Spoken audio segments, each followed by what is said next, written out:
बिस्मिल्लाहिर्रहमानिर्रहीम, अस्सलाम वालेकुम। वीनस स्पोर्ट्स के साथ आपका मेज़बान शहज़ादा मोइन हाजिर है। कल श्रीलंका और न्यूजीलैंड के दरमियान T20 वर्ल्ड कप के अंदर मैच खेला गया, जहां न्यूजीलैंड ने कामयाबी हासिल की और अपनी सीट को किसी हद तक सेमीफाइनल के लिए कंफर्म करती दिखाई दे रही है। दूसरी तरफ पाकिस्तान मुश्किलात का शिकार दिखाई दे रही है इस टूर्नामेंट के अंदर T20 में। अब बड़ा इंपॉर्टेंट मैच वो श्रीलंका के खिलाफ खेलना है, जहाँ पाकिस्तान को और मैच भी जीतना है, इसके साथ साथ रन रेट को भी बेहतर करना और थोड़े से बड़े मार्जिन से यहाँ पर श्रीलंका के खिलाफ कामयाबी हासिल करनी है पाकिस्तानी टीम की। दूसरी जानिब दूसरे ग्रुप में अगर देख रहे हैं तो वहां पर भारत की भी यही सूरत हाल नजर आ रही है, और जहां पर पाकिस्तान के लिए मुश्किलात है इस वर्ल्ड कप के अंदर, वहां भारत को भी मुश्किलात का सामना करना पड़ रहा है सेमीफाइनल की दौड़ में पहुंचने के लिए। फिर साथ साथ कौमी खेल हॉकी के हवाले से भी हम बात करेंगे।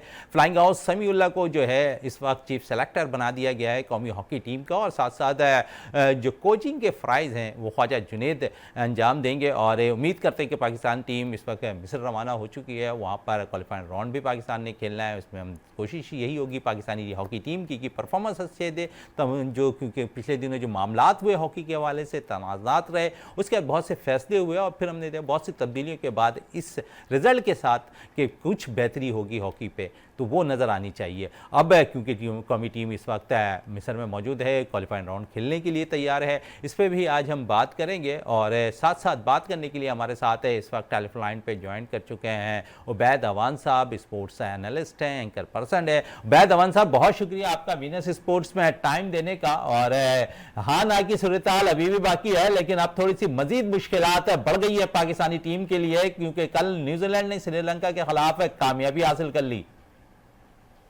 बहुत बहुत शुक्रिया शहज़ादा मोइन, और बिल्कुल आप सही कह रहे हैं, पाकिस्तान और भारत को भी कुछ इसी किस्म की सूरत हाल का सामना है।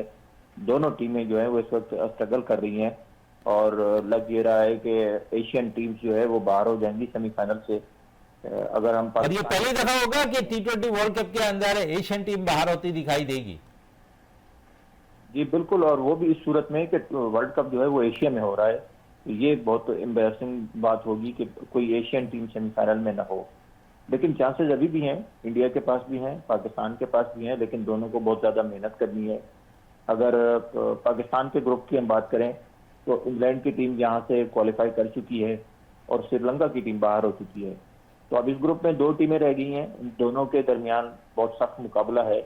न्यूजीलैंड हमसे काफ़ी बेहतर पोजीशन में है और पाकिस्तान के पास चांस अभी भी बाकी है। लेकिन न सिर्फ ये कि हमें अपना आखिरी मैच श्रीलंका से जीतना है, बल्कि बड़े मार्जिन से जीतना है, कम से कम 70-80 रन का मार्जिन हो, तो तब हम न्यूजीलैंड के रन रेट के करीब पहुंच सकेंगे। न्यूजीलैंड के पास जो है वो चांसेस ज़्यादा हैं, अभी उनका एक मैच बाकी है इंग्लैंड से, और अगर वो मैच हार भी जाते हैं और अपना रन रेट मेंटेन रखते हैं तो मेरे ख्याल में वो थ्रू कर जाएंगे सेमीफाइनल के लिए और पाकिस्तान की टीम बाहर हो जाएगी।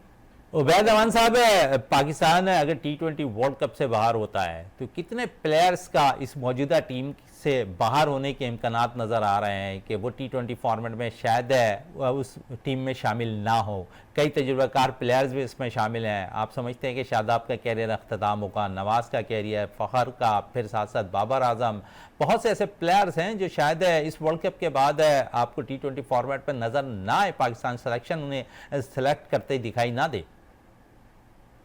देखिए, पाकिस्तान कौम की मेमोरी बहुत शॉर्ट है और बहुत जल्दी जो है वो चीज़ों को भूल जाते हैं। T20 वर्ल्ड कप के बाद पाकिस्तान का कोई असाइनमेंट फौरी तौर पर नहीं है और हमने PSL खेलना है। तो PSL में अगर इन्हीं खिलाड़ियों ने अच्छी परफॉर्मेंस दे दी तो हम फिर इन्हें सर पर बिठा लेंगे, हम कहेंगे जी यही सबसे बेहतरीन है और हम वर्ल्ड कप को भूल जाएंगे। अगर परफॉर्मेंस पर बात करें तो इस वक्त सबसे खराब परफॉर्मेंस नजर आ रही है खुद कप्तान सलमान अली आगा की, जिनकी टीम में जगह ही नहीं बन रही क्योंकि उनकी परफॉर्मेंस नहीं है। कप्तान किसी भी टीम का हमेशा ऐसा होता है जिसकी अपनी परफॉर्मेंस हो और वो फ्रंट से लीड करने। अच्छा, इसकी मिसाल आपके सामने, इंग्लैंड के खिलाफ मैच खेल रहे थे, मुश्किल सूरत हाल में इंग्लैंड की टीम थी, लेकिन उनके कप्तान ने हैरी ब्रॉक ने रोल अदा किया और 51 बॉलों पर जिस तरह उन्होंने सेंचुरी स्कोर की, अपनी टीम को मुश्किलात से निकाला, फिर फतह भी दिलाई अपनी टीम को और सेमीफाइनल में पहुंचा दिया। तो यहाँ कप्तान जो आप बात कर रहे हैं ना, बड़ा इंपॉर्टेंट रोल होता रहा है कप्तान का। आप देखें माजी अगर हम चले जाएं 92 में अगर बहुत सी तनकीद इमरान खान पे हुई, लेकिन इमरान खान ने वहां पर आके प्रूव दिया, फ्रंट से लीड किया, पाकिस्तान को मैच जिताने में अहम रोल अदा किया। तो कप्तान का बड़ा इंपॉर्टेंट रोल होता है, बिल्कुल आपने सही कहा। लेकिन यहां तो हमारे कप्तान भी कुछ नहीं कर रहे हैं। तजुर्बाकार बाबर आजम भी 4 मैच में 91 रन स्कोर करते हैं। तो यहां तो ना ही तजुर्बा चल रहा है, ना ही कप्तान चल रहा है। बिल्कुल आप सही कह रहे हैं, और कप्तान के ऊपर सबसे पहले बात आएगी, क्योंकि कप्तान की परफॉर्मेंस अपनी नहीं है। अगर आप उनके मैचेस उठाकर देखें तो ठीक है, हमने अभी ऑस्ट्रेलिया के खिलाफ भी सीरीज जीती है, उससे पहले हमने बांग्लादेश से भी जीती है, उससे पहले हमने वेस्ट इंडीज के खिलाफ भी जीता है। तो अब कप्तान के अगर ओवरऑल एज ए कप्तानी देखें तो उसके मैचेस हैं जो कि हमने जीते हैं, उसका रिकॉर्ड अच्छा है। लेकिन अगर उनकी अपनी परफॉर्मेंस की बात करें तो वो जीरो है, वो हमें कहीं नजर नहीं आ रही। कोई एक मैच मुझे ऐसे याद नहीं आ रहा जिसमें उन्होंने कप्तानी करते हुए पाकिस्तान को अपनी परफॉर्मेंस से जितवाया हो। बिल्कुल ऐसा ही। के कप्तान बनने से पहले वो ज्यादातर T20 टीम से बाहर ही होते थे और वनडे टीम में शामिल होते थे। लेकिन अब वक्त आ गया है कि हमें जो है वो कोई दूसरा कप्तान देखना चाहिए। इसके अलावा जो हमारे सीनियर प्लेयर बाबर हैं, उनकी जगह नहीं बन रही। खासतौर से नंबर 4 पे बाबर को अगर आपने लाजमी खिलाना है तो फिर उनसे ओपन करवाएं। ओपनर पे वो उनके पास टाइम होता है कि वो थोड़ा सा सेट होते हैं और उसके बाद अपने शॉट्स खेलते हैं, और फिर बाद में आकर वो अपना स्ट्राइक रेट और अपना रन रेट जो है वो बेहतर कर लेते हैं। लेकिन नंबर 4 पे उनके पास इस तरह का कोई चांस नहीं बनता। अच्छा, इसकी बाजी में मिसाल रही है वैद अमन साहब, मोहम्मद रिजवान के साथ वो आज भी टॉप ओपनर पार्टनर्स के तौर पर तस्वुर किए जाते हैं। मोहम्मद रिजवान के साथ जिस तरह इनिंग का आगाज करते थे वो T20 फॉर्मेट के अंदर। बिल्कुल ऐसा ही है, और बाबर को अगर खिलाना है तो फिर आप उनसे ओपन करवाएं।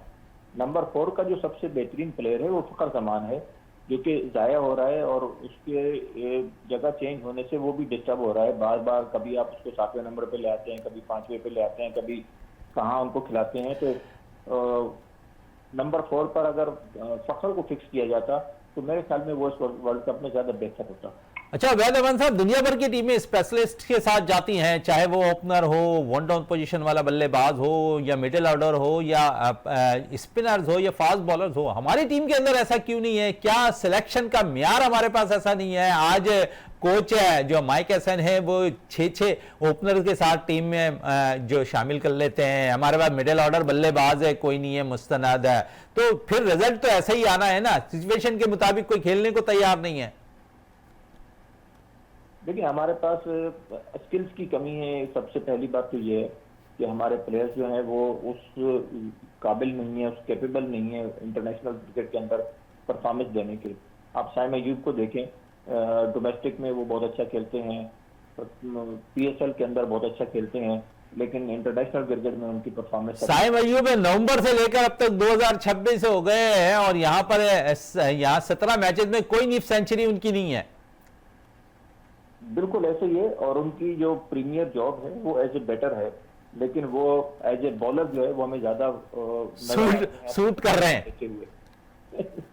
तो इसमें तो हमने से शादाब को भी यही सूरत हाल कर दी ना, मैं शादाब भी यही रोल अदा करते रहे माजी में, और अब साइम अयूब कर रहे हैं। बिल्कुल, Shadab as a bowler team के अंदर शामिल हुए थे। फिर जब वो कप्तान बने इस्लामाबाद यूनाइटेड के PSL के अंदर, तो उन्होंने खुद को प्रमोट किया और डोमेस्टिक में उन्होंने कुछ अच्छी इनिंग्स खेली, जिसकी वजह से वो खुद को ऑलराउंडर समझने लग गए। और उनसे जो है अब ना बैटिंग हो रही है ना बॉलिंग हो रही है। वो इंजरी के बाद आए थे टीम में, लेकिन अब उनकी परफॉर्मेंस इस काबिल नहीं है। मेरे ख्याल में शादाब की जगह अगर अब्रार को खिलाया जाता जो कि बेंच पर बैठे हुए हैं, तो वो ज्यादा कारगर साबित हो सकते हैं। अच्छा वैद अमन साहब, इसमें एक ऐसा प्लेयर भी है जो इस पे काफ़ी तनकीद रही, चैंपियंस ट्रॉफी में उसे शामिल किया गया और उसके बाद परफॉर्मेंस है, मैं समझता हूं कि कहीं उसका की रोल नज़र नहीं आया। छोटी टीमों के खिलाफ तो शायद वो विकेटें भी 5 ले गया, लेकिन जो परफॉर्मेंस बड़ी टीमों के होनी चाहिए, फिर तजुर्बा जो मैं समझता हूँ कि इस वक्त सबसे ज़्यादा बाबर और उनके पास मोहम्मद नवाज़ के पास वो तजुर्बा मौजूद है, लेकिन नवाज़ भी आपको कई फतवात दिलाने में नाकाम रहे। नवाज़ जब बैटिंग करने आते, टीम पे प्रेशर होता, वो अपनी इनको बिल्ड करते, 20-25 रन स्कोर करते, 1 से 2 विकेटें लेते और टीम में इन रहते हुए नजर आए। बिल्कुल ऐसा ही है। नवाज हमें माजी में काफी अच्छी उनकी इनिंग्स भी नजर आई और अपनी बॉलिंग से भी उन्होंने मैचेस जितवाए। लेकिन श्रीलंका की कंडीशंस में वो शायद खुद को एडजस्ट नहीं कर पाए और उनकी परफॉर्मेंस नजर नहीं आ रही। शादाब की परफॉर्मेंस भी इसी तरह है। फिर आप फ़हीम अशरफ की बात करें तो वो हमें जो है एक मैच में उन्होंने अपनी बैटिंग से जरूर जितवाया, लेकिन उसके अलावा फ़हीम अशरफ जो है वो हमें कहीं नजर नहीं आ रहे, बल्कि बाज़ औक़ात उनसे तो इस पे तो कप्तान एतमाद नहीं कर रहे ना, आप उनसे बॉल नहीं करा रहे हैं। कभी कि हमने देखा कि अटैक भी करवा दिया गया, ऐसा भी हुआ फ़हीम अशरफ के साथ। बिल्कुल ऐसे ही है। कभी तो कप्तान को उनके ऊपर इतना एतमाद नहीं होता कि उनको बैटिंग ही नहीं दी जाती, कभी उनको बॉलिंग नहीं दी जाती, और कभी जो है वो आकर मैच जितवा देते हैं। तो फ़हीम अशरफ की परफॉर्मेंस जो है वो भी ना होने के बराबर है। एक मैच अगर उनका निकाल दें जो पहला उन्होंने जितवाया था, तो उसके बाद बाकी तमाम मैचेस में वो भी जीरो जा रहे हैं। अच्छा, जहाँ ज़ीरो नज़र आ रहा है, और इसमें अगर हम देखें तो उस्मान तारिक एक ऐसा प्लेयर निकल कर आया जो हर मैच में मैं अब समझता हूँ कि थोड़ा सा आउट होता जा रहा है, और अब उसे भी चेक कर लिया गया है क्योंकि दुनिया भर अब मॉडर्न क्रिकेट हो रही है, तो एनालिस्ट वहाँ बैठे हैं, हर चीज़ को बड़े फॉलो करते हैं। हम अगर शुरू से लेकर अब तक हम देख लें यहाँ पर उस्मान तारिक की परफॉर्मेंस तो बड़ी बेहतरीन रही है। इस टूर्नामेंट के अंदर भी वो अब तक 10 विकेटें हासिल कर चुके हैं, और लेकिन उनकी परफॉर्मेंस से अब मैं समझता हूँ कि जिस तरह पिछले मैच में उनको चार्ज किया गया, तो रीड कर लेती है दूसरे टीमों के एनालिस्ट, उन्हें अपने प्लेयर्स की खामियां बता देते हैं कि इस प्लेयर्स के अंदर ये खामियां हैं, लेकिन हमारे जो एनालिस्ट बैठे हुए हैं क्या वो इन खामियों को अपने प्लेयर्स को नहीं बताते? देखिए, उस्मान तारिक एक बहुत अच्छा हमारे पास वेपन था और उसको सही तरह से यूज नहीं किया गया। आप इंग्लैंड के खिलाफ मैच में भी देखें, जब उन्होंने पहला ओवर कराया, विकेट दी, उसके बाद उन्हें हटा दिया गया। तो उस्मान तारिक को मजीद अवसर देने चाहिए थे वहीं पर, और उनसे बॉलिंग करवानी चाहिए थी। हैरी ब्रोक के खिलाफ आप देखें, हैरी ब्रोक ने हमेशा पाकिस्तान के खिलाफ अच्छी परफॉर्मेंस दी है, चाहे इंग्लैंड की टीम जहां पाकिस्तान आई थी, या पिछला वर्ल्ड कप था, या ये वर्ल्ड कप है। हैरी ब्रोक जहां भी पाकिस्तान के अगेंस्ट आया उसने परफॉर्मेंस दी है, लेकिन हमारे एनालिस्ट जो है वो उसकी खामियों को ढूंढने में नाकाम रहे हैं। उन्होंने उसके ऊपर काम नहीं किया और पिछला मैच उन्होंने आकर जितवा दिया। तो एनालिस्ट हमारे जो है उन्हें भी इन चीज़ों को देखना पड़ेगा कि कौन से प्लेयर हैं मुखालिफ टीम के जिनके ऊपर काम करना है और जिनको हमने टारगेट करना है। ये चीज़ हमें जो है वो इंडिया के खिलाफ भी मैच में नजर नहीं आई और इंग्लैंड के खिलाफ मैच में भी नजर नहीं आई। अच्छा वैद अमान साहब, बहुत सी तब्दीलियों की बातें होती हैं, पोस्टमार्टम की बातें होती हैं। अगर इस वर्ल्ड कप से हम बाहर होते हैं तो आप समझते हैं कि इस टीम का भी पोस्टमार्टम होता नजर आएगा? देखिए, आप कितने प्लेयर चेंज करेंगे? 2-3 प्लेयर चेंज कर आप जो है जो बाहर बैठे हैं उनको ले आएंगे, तो इतने ज्यादा बड़ा पोस्टमार्टम कहाँ से होगा? आपके पास डोमेस्टिक में भी कोई इतने बड़े प्लेयर स्किल्स वाले नहीं हैं जो कि आकर आपको तन तन मैच जितवा दें, क्योंकि इस वक्त आपके जो कोच हैं माइक हैसन, उनकी जो प्रायोरिटी है वो ये है कि आपके पास ऑलराउंडर होने चाहिए। तो आपसे जब ऑलराउंडर जाएंगे तो हसन नवाज जैसा प्लेयर, अब्दुल समद जैसा प्लेयर जाया होता रहेगा? बिल्कुल ऐसे ही हो रहा है। जिन लड़कों ने डोमेस्टिक में परफॉर्मेंस दी है वो टीम के अंदर हमें नजर नहीं आ रहे। उन्हें आपने पाकिस्तान शाहीन के साथ भेज दिया, आपने दूसरी जगहों पर खपा दिया, लेकिन उनकी जगह यहाँ थी और यहाँ पर हमें उनकी ज्यादा जरूरत थी। नवाज ने अपना हसन नवाज ने जिस तरह जाकर न्यूजीलैंड में इनिंग खेली थी, तो उसके बाद उन्होंने ठीक है वो थोड़ा सा उनकी परफॉर्मेंस अप एंड डाउन हुई, लेकिन अगर उन्हें टीम के साथ रखा जाता और उनके ऊपर काम किया जाता तो मेरे ख्याल में वो ज्यादा बेहतर साबित हो सकते। चलें, ज़्यादा बेहतर हो सकते थे। यहाँ पर साहबजादा फरहान के हवाले से भी बात करेंगे, और जहाँ पर मैं समझता हूँ कि यहाँ पर साहबजादा फरहान को जो है T20 वर्ल्ड के अंदर जो है 6 इनिंग्स में जो विराट कोहली है उनका 315 रन का रिकॉर्ड तोड़ते हुए नज़र 17 रन का रिकॉर्ड तोड़ते हुए नज़र आएंगे, और 285 रन उन्होंने स्कोर कर लिए हैं 5 इनिंग के अंदर, और अब उन्हें जो है 36 रन दरकार है इस रिकॉर्ड को बराबर करने के लिए। कैसा देख रहे हैं इस टूर्नामेंट के अंदर साहबजादा फरहान की कारकर्दगी? देखिए, अगर पाकिस्तान टीम की परफॉर्मेंस पर बात करें तो सिर्फ साहबजादा फरहान ही हमें नजर आ रहे हैं जो कि बैटिंग में उन्होंने परफॉर्मेंस किया है और लगातार परफॉर्मेंस दी है। उससे पहले उन्होंने डोमेस्टिक में भी बड़ी अच्छी परफॉर्मेंस दी है और उसी चीज को कैरी करते हुए वो पाकिस्तान टीम के साथ भी अपनी परफॉर्मेंस दे रहे हैं। तो उनको साथ दूसरा अगर ओपनर सही होता, जैसे शाहिद अयूब आते हैं लेकिन वो उनको ज़्यादा जो है वो सपोर्ट नहीं कर पाते। टाइम अयूब जल्दी आउट हो जाते हैं, वो एक ही तरह का शॉट खेलते हैं, कोई भी बॉलर आए और उन्हें शॉट गेन कराए और उस पर वो आउट हो जाएं। ये चीज़ जो है, ये खामी हमारे कोचेस और हमारे जो एनालिस्ट हैं वो उसको क्यों नहीं नोट कर रहे और क्यों नहीं उसके ऊपर काम कर रहे हैं। आपने अगर एक और जी जी अच्छा पार्टनर हो साहिबजादा फरहान के साथ, तो मेरे ख्याल में वो मजीद उनकी कारकर्दगी बेहतर हो सकती है। चले मजीद कारकर्दगी बेहतर होगी साहबजादा फरहान की। और मैं साहबजादा फरहान को इसलिए बड़ा फॉलो करता हूं कि उसने डोमेस्टिक क्रिकेट को नहीं छोड़ा, तनो तना मेहनत करता रहा, परफॉर्मेंस दी डोमेस्टिक क्रिकेट के अंदर, टीम में वापसी हुई 5 साल के बाद और उसने कंटिन्यू परफॉर्मेंस दी है कौमी टीम के अंदर आकर। और जो लड़का डोमेस्टिक क्रिकेट को मुकम्मल खेलता दिखाई देगा ना, वो परफॉर्म करता दिखाई देगा कौमी टीम के अंदर भी, चाहे जैसी भी विकेट हो। तो इसी पे मैं थोड़ा सा उबैद अवान साहब आपसे मजीद और बात करना चाहूंगा, डोमेस्टिक क्रिकेट कितना मायने रखता है अगर डोमेस्टिक क्रिकेट को हम फॉलो करते रहे। देखिए, डोमेस्टिक क्रिकेट के अंदर जो बंदा परफॉर्मेंस देगा, वो इसका मतलब है कि वो रगड़ा खा के आ रहा है और उसने मुख्तलिफ, क्योंकि हमारे जो ग्राउंड्स हैं, आपको पूरे पाकिस्तान के अंदर मुख्तलिफ किस्म की इन्वायरमेंट मिलती है, मुख्तलिफ किस्म के ग्राउंड्स मिलते हैं, सिचुएशन मिलती है, हर किस्म का मौसम मिलता है। कराची के अंदर मौसम अलग होता है, पंजाब में अलग होता है, KPK में जाते हैं वहाँ अलग होता है। तो हर किस्म की सिचुएशन के अंदर जब वो खेल कर आता है तो उसको पता होता है कि कहाँ पर किस तरह से खेलना है। फिर ये कि हमने जो है वो पाकिस्तान टीम की सिलेक्शन का मयार जो है वो PSL को बना लिया। PSL में जो लड़का 4 ओवर अच्छे खेलता है उसको हम पाकिस्तान टीम में ले आते हैं। ये चीज़ जब से शुरू हुई है तो हमारा डाउनफॉल शुरू हो गया है। T20 क्रिकेट में हम जो है वो कहीं नजर नहीं आ रहे। अच्छा, नेशनल T20 टूर्नामेंट होता है, वहां फॉलो नहीं कर रहे होते हैं, हम PSL को जरूर फॉलो कर रहे होते हैं।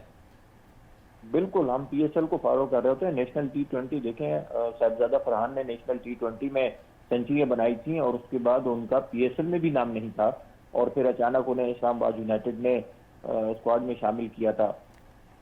तो ये हमारा हाल है, ना हम डोमेस्टिक को फॉलो करते हैं, ना डोमेस्टिक के परफॉर्मर्स को इज्जत देते हैं, ना हम नेशनल T20 को फॉलो करते हैं। और जो लड़का PSL में अच्छा खेल जाता है वो पाकिस्तान टीम में आ जाता है। ये जो सिलेक्शन का मयार है इसको चेंज होना चाहिए। बिल्कुल, सिलेक्शन का जो म्यार है उसे चेंज होना चाहिए और डोमेस्टिक क्रिकेट को हमें इज्जत देनी चाहिए, उन प्लेयर्स को इज्जत देनी चाहिए जो डोमेस्टिक क्रिकेट के अंदर परफॉर्म करते दिखाई दे रहे हैं। अगर वो डोमेस्टिक में परफॉर्म कर रहे हैं तो यकीनन उनका राइट बनता है कि वो कौमी टीम के लिए दस्तयाब हों, सिलेक्टर उन्हें मुंतखब करें। उबैद अवान साहब, आपका बहुत बहुत शुक्रिया वीनस स्पोर्ट्स में टाइम देने का, और साथ साथ मुझे ब्रेक के लिए भी कहा जा रहा है। ब्रेक पे चलते हैं, ब्रेक से जब वापस आएंगे तो गुफ्तगू को मज़ीद जारी रखेंगे।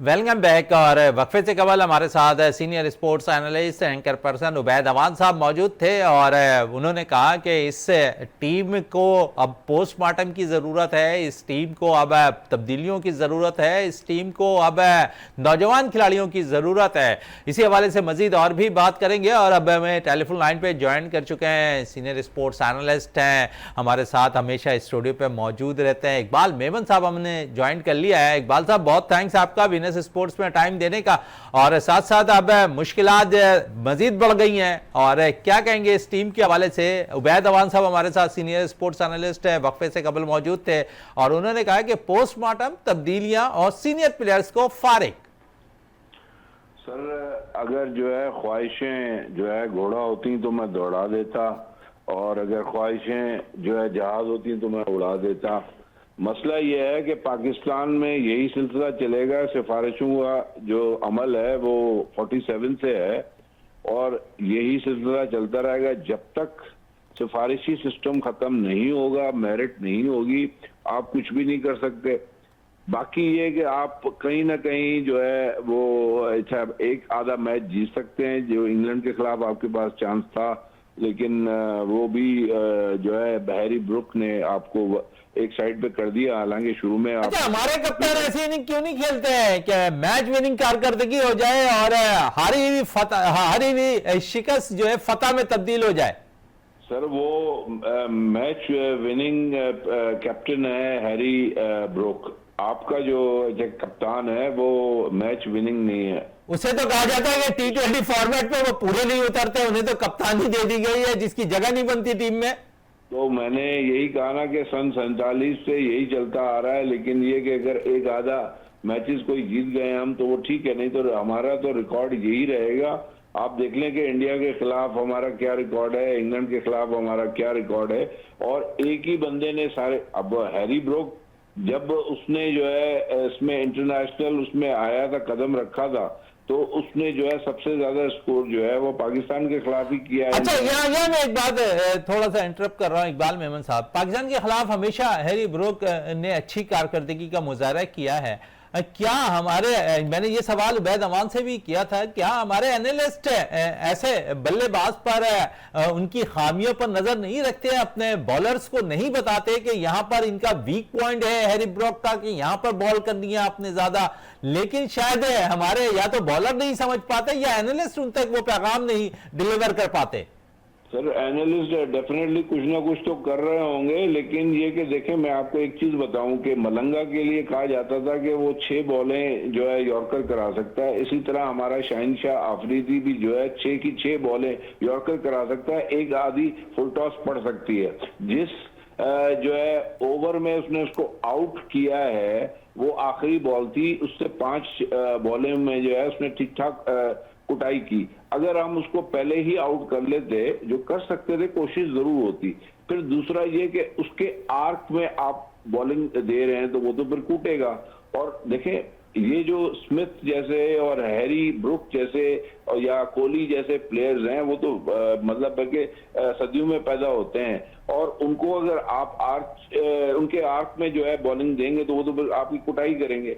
मसला ये है कि देखें बॉलर हमारे पास शहनशाह आफरीदी ने प्रूव करके दिखा दिया। हालांकि उनके ऊपर इतनी क्रिटिसिज्म थी कि वो इस वक्त भी वर्ल्ड के बेस्ट बॉलरों में आते हैं, लेकिन मौका मिलने की बात है, जैसे ही उनको मौका मिला उन्होंने भी विकेट निकाला। लेकिन यहाँ तो इकबाल मेमन साहब अब बात ये होती है कि जहां पर बातें होती है ना कि टीम से बाहर करना है अब इन्हें, तो वहां परफॉर्मेंस ऐसी हो जाती है कि आप मजबूरन अब किस बेस पे आप उससे लड़के को बाहर करेंगे। शाहीन के लिए बातें हो रही थी कि यहाँ पर शहनशाह आफरीदी को ड्रॉप कर दिया जाएगा अब T20 फॉर्मेट से, उन्होंने ऐसी परफॉर्मेंस दे दी, अब तो उनका इन होना भी जरूरी हो गया टीम में। इसी तरह फखर के हवाले से बातें हो रही है कि वो T20 फॉर्मेट का पाकिस्तान का सबसे अच्छा बल्लेबाज है, लेकिन क्या वजह रही कि इतने दिनों के बाद उसे मौका दिया गया मैचेस खेलने का। फिर साथ साथ बाबर आजम पे तनकीद हो रही है कि मुकम्मल तजुर्बेकार बल्लेबाज है लेकिन कोई अच्छी कारकर्दगी नहीं दिखा पा रहे हैं, या तो उनका जो नंबर दिया गया है वो T20 फॉर्मेट के मुताबिक सेट नहीं है। इससे कबल उबैद अमान साहब कह रहे थे कि मोहम्मद रिजवान के साथ जब वो ओपन किया करते थे तो उनको थोड़ा सा टाइम मिलता था, वो टाइम वाले प्लेयर हैं, यहां पर वो जो टाइम मिलता था तो वह इनिंग को बिल्ड करते थे, फिर स्ट्राइक रेट भी वो बाद में बेहतर कर लेते थे। लेकिन यहां तो जिस नंबर पर आ रहे हैं बैटिंग करना, वहां स्ट्राइक रेट को कंट्रोल करना उनके बस में नहीं है। सर जी उसमें मसला ये है कि आप मैचेस जीतना चाहते हैं या आप जो है सिफारिशी लोगों को लाना चाहते हैं। कौन से सिफारिशी प्लेयर इस टीम के अंदर खेल रहे हैं? आप बार बार सिफारिशी प्लेयर्स के हवाले से बात कर रहे हैं, कौन से प्लेयर्स ऐसे हैं जो सिफारिशी प्लेयर्स हैं इस वक्त टीम में? देखें मैं आपको एक बात बताऊं, मैं एक लफ्ज इस्तेमाल करता हूं, player of bits and pieces. Quality player आपके पास एक शहनशाह आफरीदी है, दूसरे जो है आपके पास सर वो तो फिट ही नहीं है मुकम्मल तौर पर जी, फिट ही नहीं है 100%। कौन कह रहा है? उसने तो अपनी फिटनेस दिखा दी ना। देखिए फिटनेस तो वो मैदान में दिखाता है ना, उसको आप मौका देते रहें। हम तो उस वक्त भी क्रिटिसाइज कर रहे थे जब उसको आपने बाहर रखा, हम तो ये कह रहे थे कि फखर को और इसको आप लेके आए, तो इन्होंने आखिरी मैच में फेस सेविंग कर ली और उन खिलाड़ियों ने भी अपनी फेस सेविंग कर ली, उन्होंने भी दिखा दिया कि हम देखो खेल के तो दिखा सकते हैं लेकिन हमें मौका दिया जाए। तो मसला ये है कि सेलेक्टर्स ने अपनी फेस सेविंग कर ली कि देखो भाई हमने तो उनको खिला लिया, उन्होंने विकेटें ले ली और उसने स्कोर भी कर लिया, लेकिन ये कि अब पाकिस्तान अगर हार गया तो उसमें तो जो है एक या दो बंदे का तो कसूर नहीं होता। हाँ, हैरी ब्रोक जैसा तो कोई भी नहीं खेला, वो अकेला ही जो है पूरा मैच ले गया हमसे। तो अच्छा, दूसरी बात ये कि देखें, एटीट्यूड का भी मसला होता है हमारे इसमें। मोहम्मद नवाज ने भी इसको, हालांकि स्कोर उनको कम करना था मगर मैच को फंसा दिया था, लेकिन आखिरी ओवर में सलमान मिर्जा साहब जो हैं यॉर्कर नहीं फेंकते हैं, उसको जो है शॉर्ट बॉल देते हैं कि भाई तू मार ले। मतलब ये एक एटीट्यूड है, एक कैजुअल अप्रोच है। भले आप हार जाएं लेकिन बॉल तो आप सही जगह पे फेंके ना। आपकी कोई इतनी स्पीड तो है नहीं जो आप समझते हैं कि वो उस वक्त जॉफर आर्चर जब बैटिंग कर रहे थे और उनके लिए वो ज्यादा खतरनाक होता कि यॉर्कर अगर सलमान मिर्जा करते तो शायद कहीं ना कहीं मिस्टेक करते जॉफर आर्चर। और वो जो शॉट उन्होंने, और देखिए जोफ्रा आर्चर ने रिसेंटली बड़ी अच्छी बैटिंग की हुई है, तो उसको आपने शॉर्ट बॉल दे दी तो उसके लिए तो मलाई हो गई ना। उसने तो आराम से पहली बॉल बगैर प्रैक्टिस के डग करा दी। तो आपने उसको बॉल को फंसाना था ताकि मैच भी फंसे, तो मैच फंस सकता था। मैं ये नहीं कह रहा कि नहीं, हमारे पास सिर्फ 5% हमारे फेवर में था, उनके फेवर में 95% था, लेकिन हम 5% पे भी तो कोशिश तो करते ना। चले कोशिश करते हैं इकबाल मेमन साहब, लेकिन साथ साथ तो अब तो फिर वही सूरत हाल आ गई जो माजी की तरह हम करते रहे दुआओं पर है, और एक दफा फिर दुआएं अगर असर कर गई तो शायद यहाँ पर इंग्लैंड की टीम न्यूजीलैंड को शिकस्त दे दे, फिर पाकिस्तान श्रीलंका को शिकस्त दे दे, फिर मार्जिन भी तकरीबन 70-80 रन का मार्जिन है। तो यहाँ तो मुश्किलात मजीद बढ़ती दिखाई दे रही हैं। देखिए, पाकिस्तान जीतने के लिए तो खेलते ही नहीं है ना भाई। उनको ये करना होता है कि भाई उसको भी खिलाना है, उसको भी खिलाना है, उसको भी खिलाना है। फिर अगर कोई आज पहुंच गए तो ठीक है, वाह वाह हो जाएगी, बोनस हो जाएगी, वरना आ जाएंगे। बोला भाई हमने तो कोशिश की थी, टॉप 8 में तो आ ही गए थे हम। यही इनके लिए खुशी की बात। टॉप 8 पर किस तरह है आपने ये भी देखा कि हम कितनी मुश्किलात से पहुंचे हैं। एग्जैक्टली।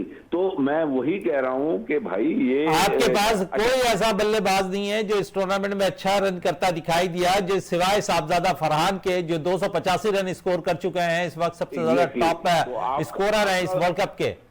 एग्जैक्टली आपका तो भाई हैरी ब्रोक तो सिर्फ साहबजादा फरहान ही रहा है, बाकी तो अच्छा देखिए ना, मकसद ये है कि आपने रिजवान के साथ ज्यादती की, बाबर के साथ ज्यादती की, उनको आप ओपनर रखते।